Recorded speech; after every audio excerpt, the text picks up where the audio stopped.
காசி மயானம் கங்கை கரை முழுவதும் தேடிவிட்டேன். அதோடு ஏதோ வெளிச்சம் தெரிகிறது. அதுதான் மயானமாக இருக்கும் என்று வருகிறேன். அங்கு சென்று பார்ப்போம் என்று என்பவனை தேடி திரிகிறேன்.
நான் யார் என்ற விவரம் தானே தங்களுக்கு வேண்டும்.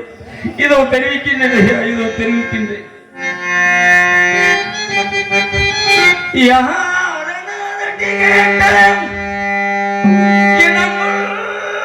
காவல்காரையா வீரநாமயூர்த்தி மன்னன் வீரநாமயூர்த்தி மன்னன் திகழடி காண வேண்டி வேண்டி வேண்டி வேண்டி ஐயா வேண்டி திருநாமயூர்த்தி மன்னர் திருநாமயூர்த்தி மன்னர் திகழடி காண வேண்டி திருநாம் அயோத்தி மன்னர் திகழடி காண வேண்டி ஐயா ஐயா ஐயா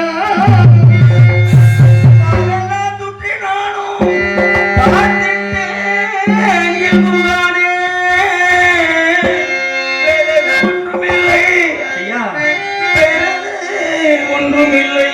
வெறுத்து என்னை கோபிக்காதே ஐயா ஐயா ஐயா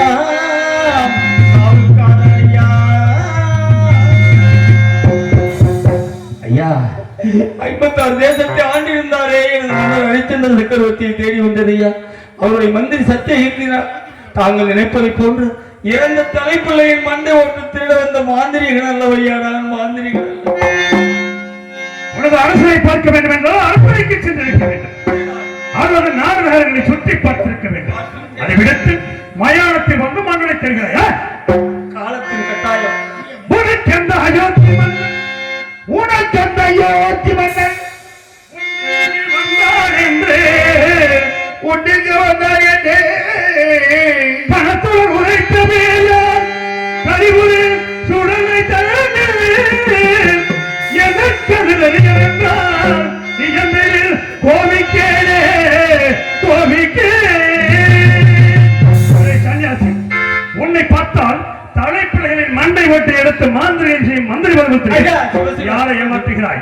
சரியான விளக்கத்தை சொல்லவில்லை, தகுந்த தண்டனை கிடைக்கும். சரியான விளக்கத்தை சொல். ஐயா, ஏக சக்கரவர்த்தியாக மன்னர் ஹரிச்சந்திரன் போது கௌசிக முனிவன் கவனத்தால் நாடு நகரத்தை இழந்து கடலுக்கு ஆளாகி தன் பத்திரியையும் புத்திரனையும் சுத்த கிரயமாக காலகண்டையிடம் விட்டுக் கொடுத்தார்.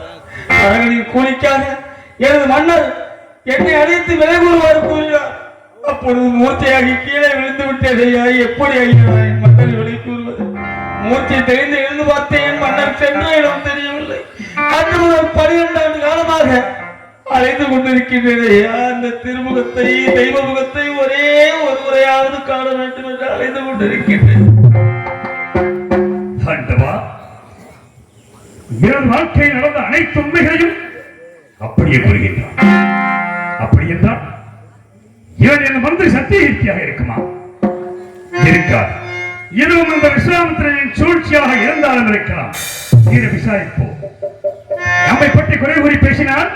தான் ஆடாவிட்டால் தன் சரீரமாவது ஆடுவான். அவ்வாறு பேசி பார்க்கிறேன். அடே சன்னியாசி, யாரை தேடி வந்தாய்? எனது மன்னர் ஹரிச்சந்திர சக்கரவர்த்தியை தேடி வந்தார். ஹரிச்சந்திர சக்கரவர்த்தி தந்தாரம் என்று பிரதாரம் வச்சிக்காதவன், மெய் என்று பொய் சொல்லாதவன், இல்லை என்ற ஒருவனுக்கு அள்ளி அள்ளி கொடுக்கும் நல்லவன், வல்லவன், நீதிமான், சத்தியவந்தன், தெரிமையானத்திற்கு வந்திருக்கிறார். அப்படித்தானே அதிகத்தவன் யார் பெண் பிள்ளைகளை நடத்தினுடைய விளைவுறிட்டு சண்டாளனை நடத்தினுடைய விட்டுவதன் நாசக்காரனை மோசக்காரனை ஏன் தெரிவந்தாய்? எதற்காக தெரிவந்தாய்? இந்த இடத்தை விட்டு உடனடியாக சென்று விடு, இல்லையே தகுந்த தண்டனை கிடைக்கும். எனது மன்னரையா பொய் என்று கூறுகின்றேன், என் அரசனையா பொய் என்று கூறுகின்றாய். சண்டாள துரோகி, கண்மூடித்தனமாக பேசாதீர்கள் ஐயா, கண்மூடித்தனமாக பேசாதீர்கள்.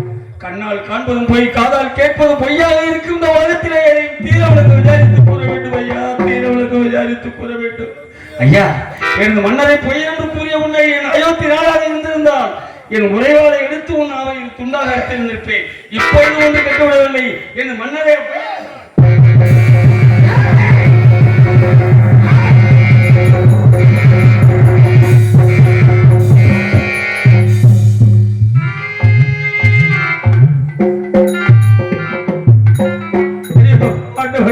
காரியம் செய்ய துணிந்து விட்டேன், ஆத்திரத்தால் அறிவிழந்து விட்டேன். ஐயோ, நான் என்ன செய்வேன், என்ன செய்வேன்?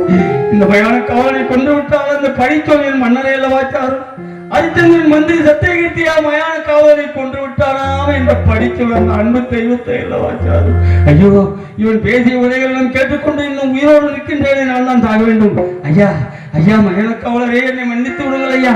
அதோ எரிகின்ற அக்கினி ஜுவாலையில் விழுந்து என் உயிரை மாய்த்துக் கொள்கிறேன்.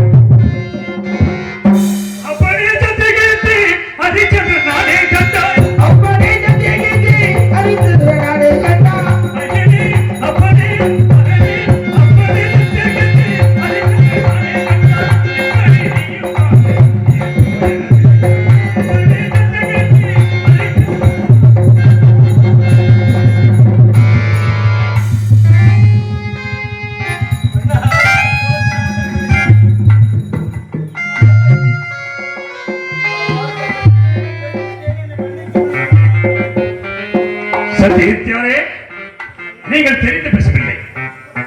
இந்த இடத்தில் தங்களை யார் என்று எனக்கு தெரியவில்லை, நான் யார் என்று உங்களுக்கு தெரியவில்லை. என்ன செய்வோம்? விதியின் விளையாட்டை பார்த்தீர்களா? அரண்மனையிலே அறுசுவை உணவு உண்ட வாழ்ந்த நான் இன்று மயானத்தில் பிணத்தின் மேல் போடப்படுகின்ற வாய்க்கரிசி ஒன்று வாழ்ந்து கொண்டிருக்கிறேன். உங்களை எப்போது பார்ப்பேன் என்று ஏங்கிக் கொண்டிருந்தேன், பார்த்து விட்டேன். அதனால் வாய்க்கரிசி தாங்கள் புசிக்க முடியாதல்லவா? அதனால் உடனடியாக இங்கிருந்து சென்று விடுங்கள்.